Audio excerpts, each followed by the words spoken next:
देश के 12 राज्यों में आज से एसआईआर की प्रक्रिया शुरू हो गई है। इसको लेकर देश के कई राज्यों में विरोध भी देखने को मिल रहा है।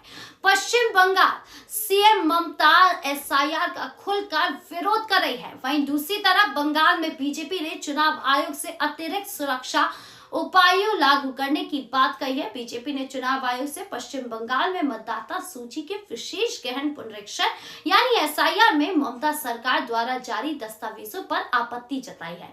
इसके साथ ही एसआईआर के खिलाफ आज टीएमसी का प्रदर्शन होने वाला था। भारतीय जनता पार्टी ने आरोप लगाया कि नागरिकता और निवास स्थापित करने के लिए बड़े पैमाने पर पिछली तारीख के और जाली दस्तावेज उपयोग किए जा रहे हैं। बीजेपी ने चुनाव आयोग से 24 जून के बाद जारी जन प्रमाण पत्र को स्वीकार न करने और अन्य दस्तावेजों की कड़ी जांच करने की अपील की है। पश्चिम बंगाल बीजेपी अध्यक्ष समीक भट्टाचार्य, सांसद विप्लव देव और बीजेपी आईटी विभाग के प्रभारी अमित मालवीय सहित एक प्रतिनिधि मंडल ने सोमवार शाम चुनाव आयोग से मुलाकात की। इसमें तृणमूल कांग्रेस सरकार की तरफ से जारी किए गए जन्म, आवासीय, जाति और वर्ण अधिकार प्रमाण पत्र जैसे महत्वपूर्ण दस्तावेजों को चुनौती दी है। उन्होंने कहा कि चुनाव आयोग एसआईआर के दौरान दस्तावेजों की जांच में उचित ध्यान दे। चुनाव आयोग की तरफ से जून महीने में बिहार में एसआईआर लागू किया गया था। इसमें मतदाताओं को अपनी पात्रता साबित करने के लिए कई दस्तावेज पेश करने को कहा गया था। इसमें जन्म, जाति, वन अधिकार प्रमाण पत्र और पासपोर्ट शामिल थे। बीजेपी ने चुनाव आयोग से क्या कहा?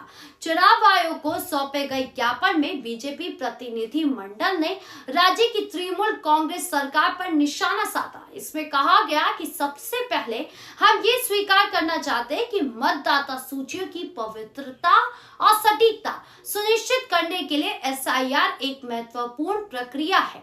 मतदान न केवल एक संवैधानिक अधिकार है बल्कि लोकतांत्रिक शासन की नींव भी है। हालांकि हमारे संज्ञान में आया है कि पश्चिम बंगाल के वर्तमान समय में मतदाता पंजीकरण के लिए उपयोग किए जा रहे दस्तावेजों को जारी करने और प्रमाणित करने के लिए कुछ गंभीर अनियमितताएं देखी जा रही है। प्रतिनिधि मंडल ने कहा कि पिछले कुछ सालों में बड़े पैमाने पर पुतारी तारीख के और जाली दस्तावेज जारी किए गए हैं। कई योजनाओं के कारण घुसपैठियों को खासी मदद मिली है। पार्टी ने कहा कि रिपोर्ट्स बताती है कि 2020 में जारी किए गए ऐसे प्रमाण पत्रों की संख्या में तेजी आई है। इसमें से कई का इस्तेमाल नागरिकता और निवास झूठा सबूत बनाने के लिए किया जा रहा है, जिससे एसआईआर के मूल उद्देश्य को ही नुकसान पहुंच रहा है। बीजेपी ने चुनाव आयोग को सुझाव दिया कि 24 जून जिस दिन चुनाव आयोग ने एसआईआर प्रक्रिया का आदेश दिया था, उसके बाद जारी किए गए जन प्रमाण पत्रों को स्वीकार नहीं किया जाना चाहिए,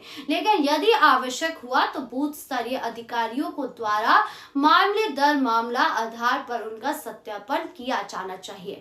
ज्ञापन के अनुसार ग्रुप अधिकारियों द्वारा जारी और हस्ताक्षरित स्थानीय निवासी प्रमाण पत्र ही स्वीकार किया जाएगा। वन अधिकारियों प्रमाण पत्रों के मामले में केवल वही स्वीकार किए जाने चाहिए जो 2 अप्रैल जिस दिन राज्य सरकार ने नए वन सचिव की नियुक्ति की थी उससे पहले जारी किए गए हों। बीजेपी के दुआरे सरकार की शिविरों के जरिए बिना की जाति प्रमाण पत्र जारी किए गए हैं। इनमें बड़ी संख्या में मुस्लिम समुदाय के लोग हैं, जिसमें से कई लोग अवैध घुसपैठिया होने का आरोप मान रहे हैं। हाई कोर्ट इस मामले में पहले ही ओबीसी ए श्रेणी को अवैध घोषित कर चुका है। मामला अभी भी कोर्ट में विचाराधीन है।